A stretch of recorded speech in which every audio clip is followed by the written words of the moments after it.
Chers amis, bonjour.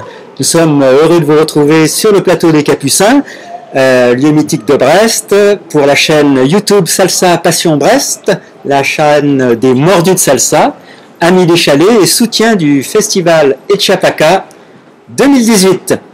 Aujourd'hui, nous accueillons deux passionnés de salsa de Brest. Bienvenue à vous deux.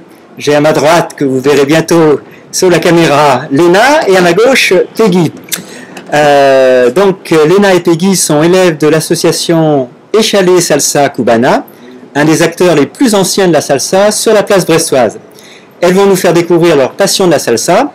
Alors, on commence avec Peggy. On va voir si on peut se placer devant la caméra. Bonjour Peggy. Bonjour. Qu'est-ce qui t'a conduit vers la salsa et puis qu'est-ce que tu aimes dans cette danse?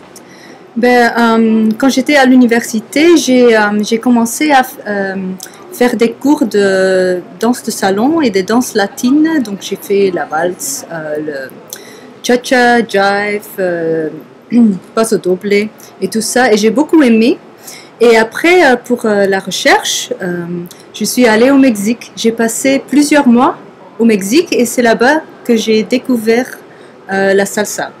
Donc l'université, le Mexique. Oui. Et après, il y a d'autres étapes avant d'arriver à Échalet. Oui. Il y avait plusieurs déménagements. Mais en fait, j'aime beaucoup le salsa. Je trouve que d'abord, il y a la musique. La musique est très chaleureux, très dansante, très aidante, riche en énergie. Riche en énergie. Ça donne plaisir, ça rend heureux, en fait. Voilà.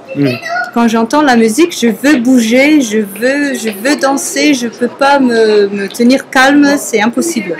Bon, donc tu as de l'énergie à dépenser, si je comprends bien. Oui.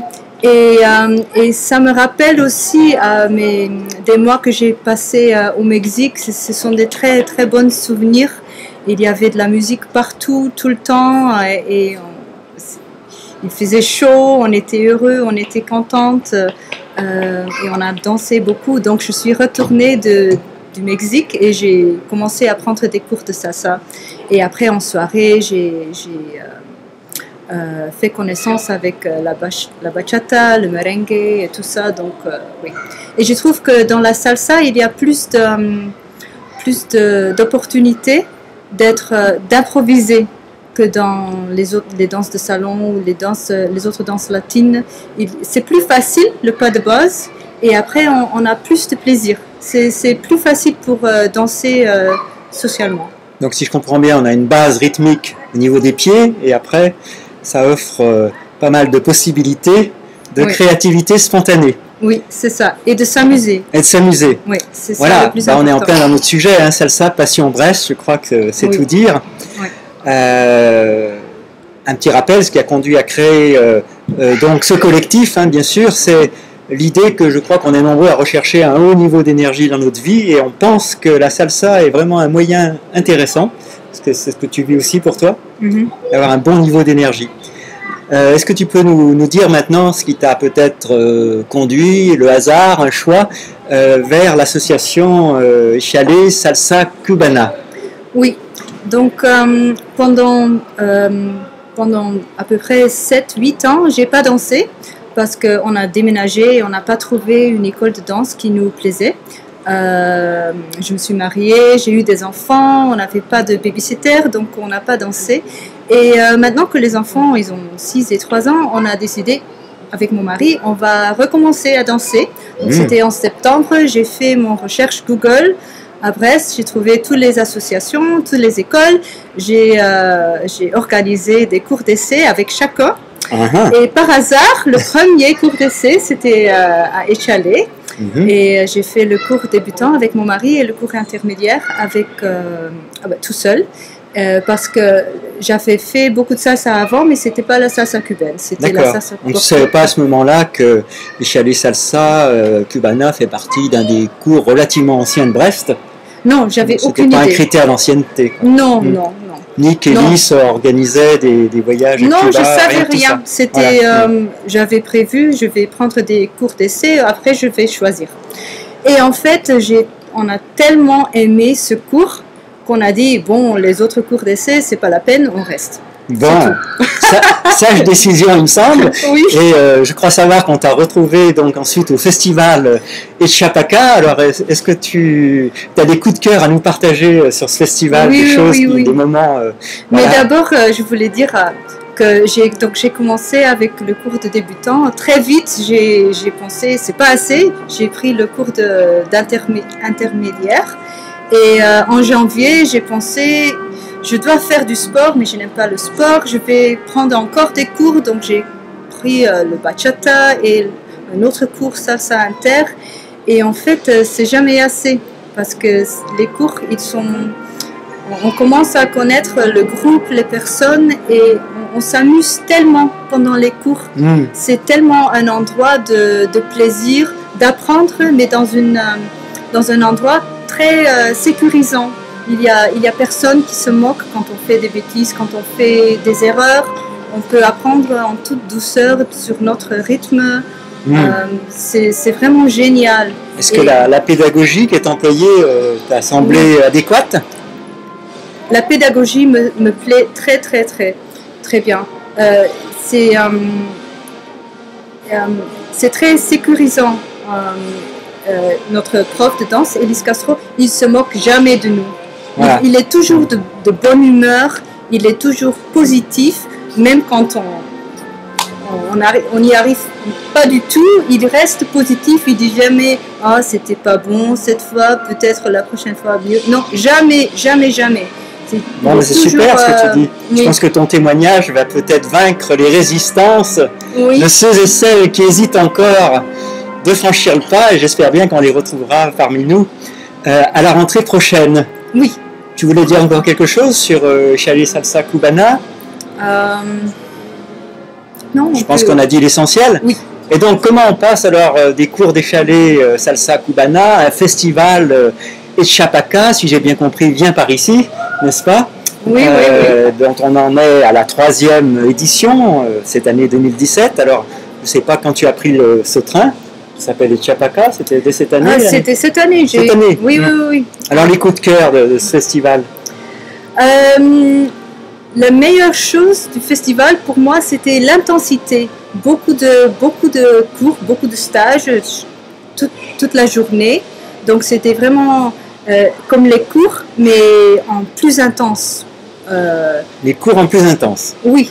D'accord. Et l'ambiance? L'ambiance est superbe. Il y a plein de gens. Il y a les profs qui étaient cubains pour la plupart, et ils rapportent une intensité, une culture qui est différente et qui donne envie de danser.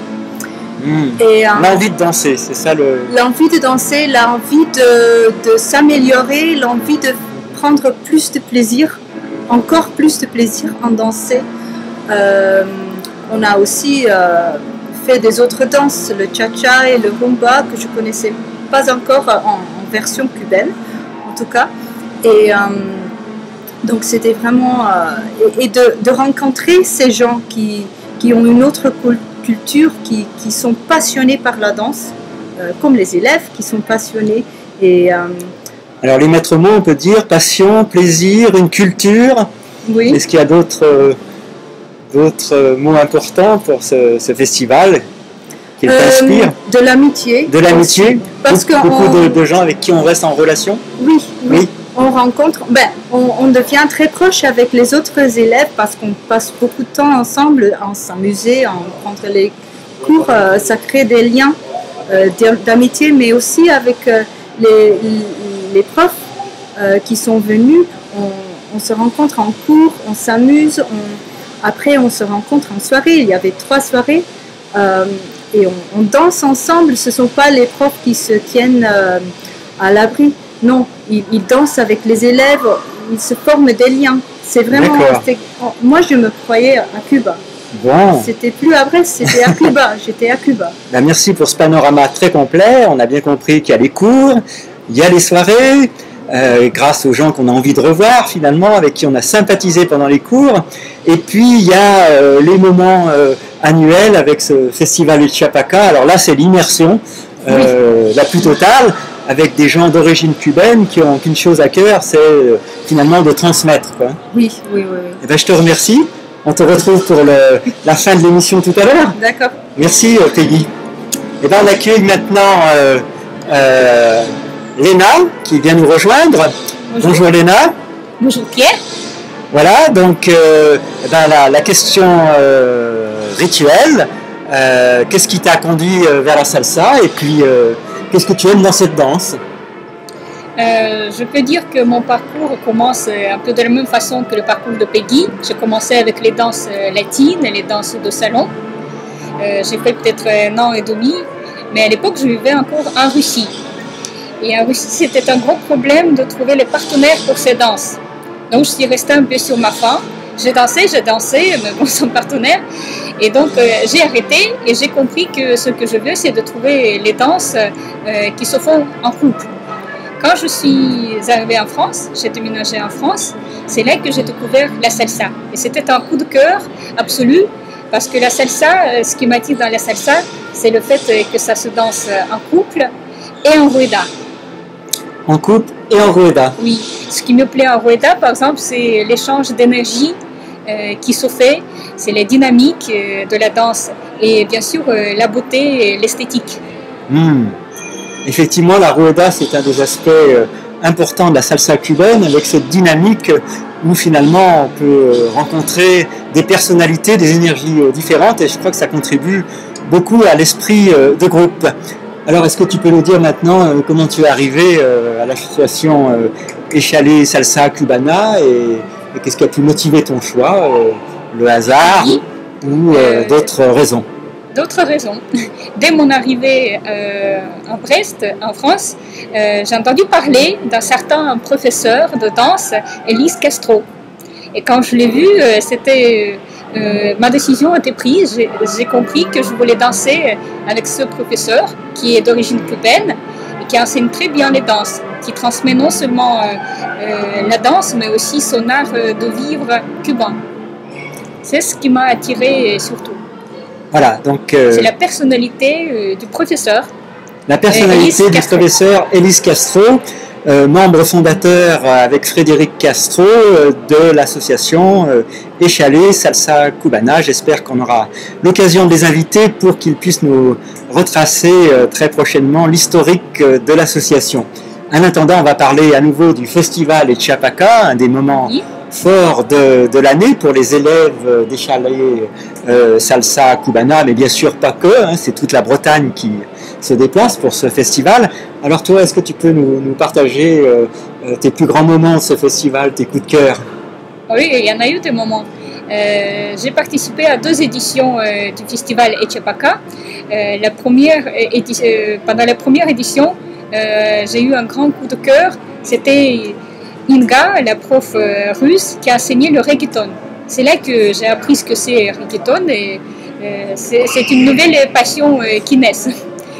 D'autre part, les 2 éditions, j'ai découvert beaucoup de profs cubains, leur énergie. J'ai aussi apprécié le fait que les profs étaient très accessibles. On pouvait danser avec eux, non seulement pendant le cours, mais aussi pendant les soirées. En fait, ils dansaient facilement avec nous, les festivaliers. Voilà, donc les festivals sont des moments importants où on peut élargir sa pratique à des danses peut-être moins pratiquées dans les cours usuels et surtout découvrir d'autres manières d'enseigner, de transmettre. Alors merci à toutes les deux pour vos vivants témoignages qui laissent déjà deviner qu'on devient vite addict de la salsa, n'est-ce pas Peggy, qui vient de nous rejoindre, dès lors qu'on veut trouver un moyen de ressentir, c'est revenu beaucoup dans le témoignage de Peggy, le plaisir du mouvement et de la musique. Donc je pense qu'on va se retrouver très bientôt pour une prochaine émission.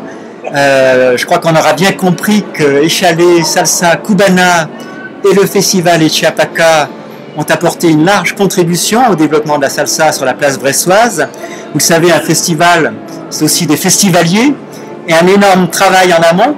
C'est pourquoi Salsa Passion Brest a décidé d'apporter son soutien bien en avance à Echapaka 2018 en facilitant la mise en place du festival qui passe par une collecte en amont des inscriptions. C'est pourquoi on compte sur vous et nous vous engageons dès maintenant à adresser vos promesses de soutien au festival en remplissant le formulaire prévu. Vous trouverez l'adresse du formulaire juste sous la vidéo dans les commentaires.